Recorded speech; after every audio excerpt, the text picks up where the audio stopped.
Hello mga kababayan, let's take a walk sa Coeur d'Alene walking trail going to St. Joe River. So, and a little bit in the lake. So, tingnan natin kung gaano ba ka deep ang snow sa Lake Coeur d'Alene. So, mga kababayan, samahan niyo ako, no? Puntahan natin, alamin, at tingnan natin kung ang Lake Coeur d'Alene ba ay may tubig pa, wala na, snow na ba lahat.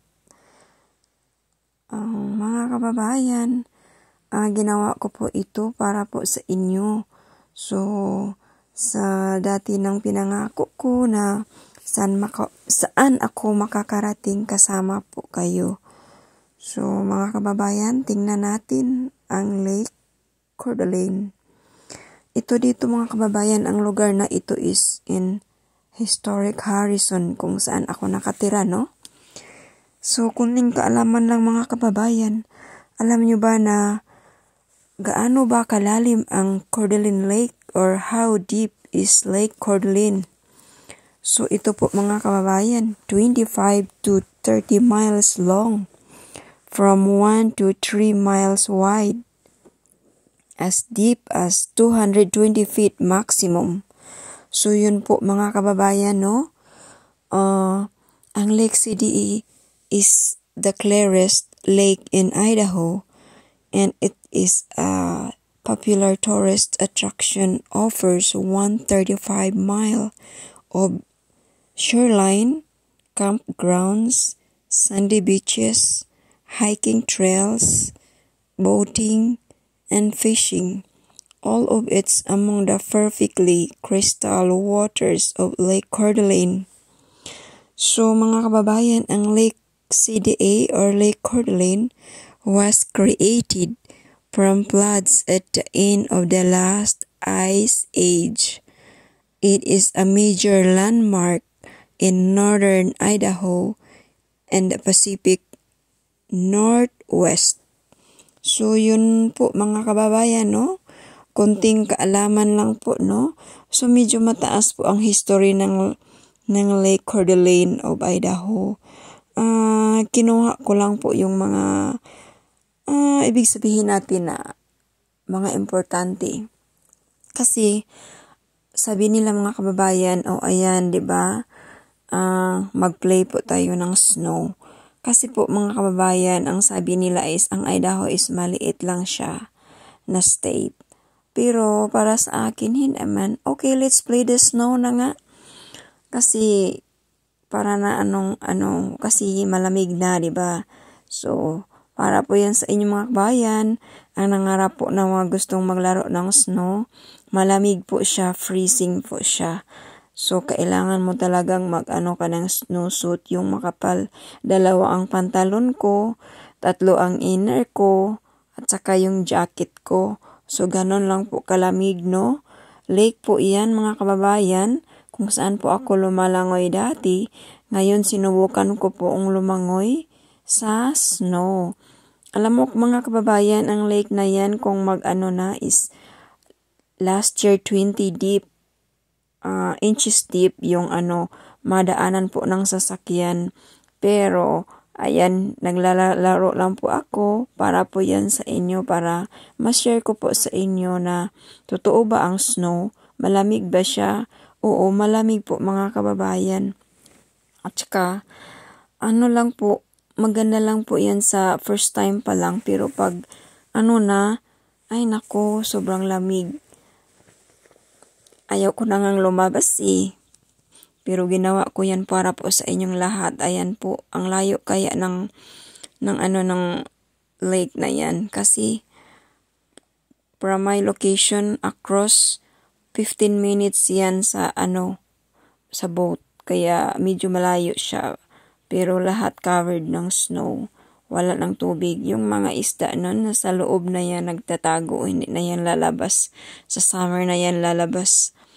So, makita nyo ang mga puno, yung mga evergreen pine trees. pilit lumalaban pa rin kahit malamig. Nakatayo pa rin sila mga kababayan kahit after the snowstorm. Kung makita nyo na minsan wala kaming power or wala kaming power shortage kami dahil po yung mga puno natumba po siya at naano sa kuryente kaya wala kaming kuryente minsan.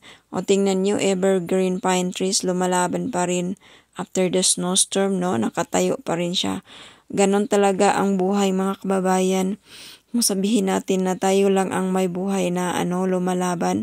Pati puno may buhay din po yan sila mga kababayan ko.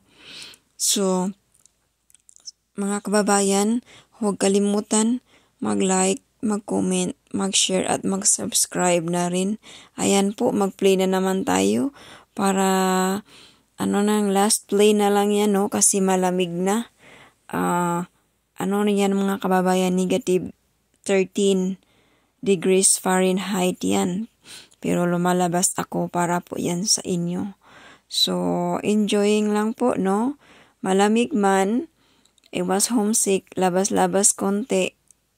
Para po, para po makita niyo na saan man ako nakarating, saan man ako nakatira, malamig man or summer, winter, summer, spring, or fall.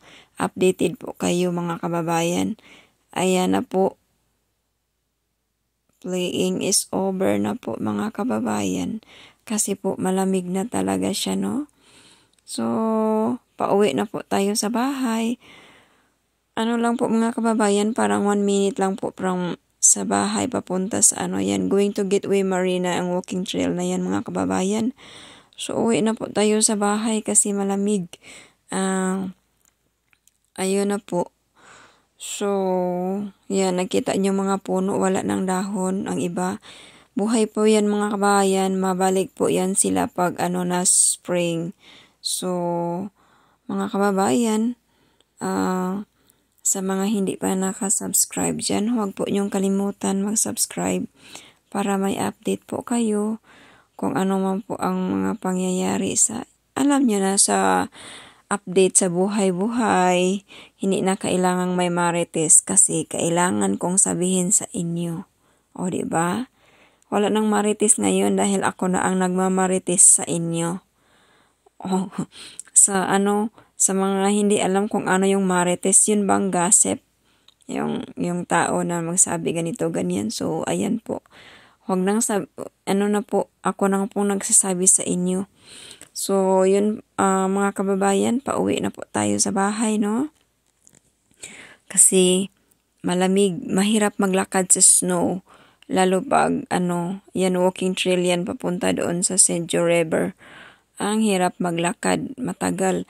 1 minute lang yan pag walang, pag summer. Pero pag snow, nilalakad ko yan kasama ng laro ng na yan, mga 30 minutes. At saka alam nyo na ini-edit ko po para hindi kayo mapagod na magtingin, no? Kasi all white naman talaga. Kung sabihin nila all white Christmas, hindi po yan kasi tagal na po ang Christmas. Pero all white covered kami dito. Saan man. So, huwag magkalimutan mag-like and share. Mga kababayan, ayan na po. Nasa stairway na po tayo. Ayan.